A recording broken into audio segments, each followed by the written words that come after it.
CNC machines are mesmerizing pieces of kit to watch in action. But how exactly do they work? CNC, or Computer Numerical Control, is a process of using a computer to control, automate, and monitor the movements of a machine to manufacture parts from stock materials, like a block of steel. You can liken it to a 3D printer that cuts away material to create an object, rather than building up material to form it. Not a perfect analogy, but we think you get the idea. They can be used in many forms of traditional manufacturing machines, like milling machines, lathes, routers, welders, grinders, laser cutters, water jet cutters, sheet metal makers, slumping machines, and many other types of machines. CNC machining was developed in part to overcome the limitations of manual machining by live operators who need to prompt and guide the machining tools via levers, buttons, and wheels. They are faster, more precise, and more accurate than using highly skilled human machinists, and they are nothing new. Some of the first CNC machines were developed as early as the 1940s and 1950s.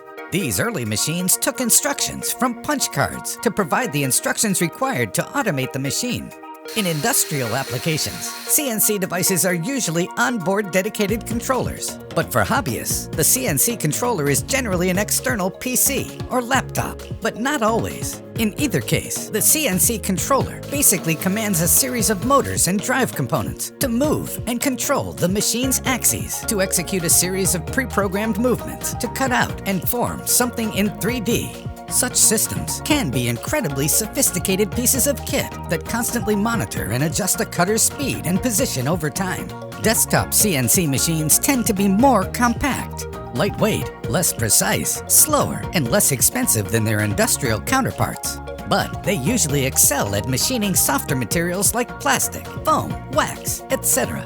All well and good, but how do they work?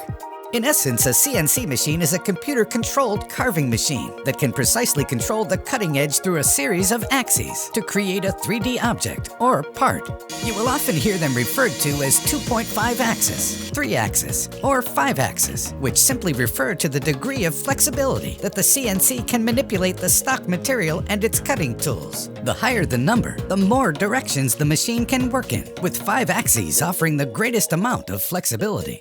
Instructions are provided by computer code, like G-code, that tells the machine how to move the cutting edge and stock material, what feed rate and spindle speed to use, which cutting tool should be used, coolant flow, etc. Any mounted cutter will then carve through a specific material and create an intended shape. Most CNC machines can also automatically swap between cutting tools on command too.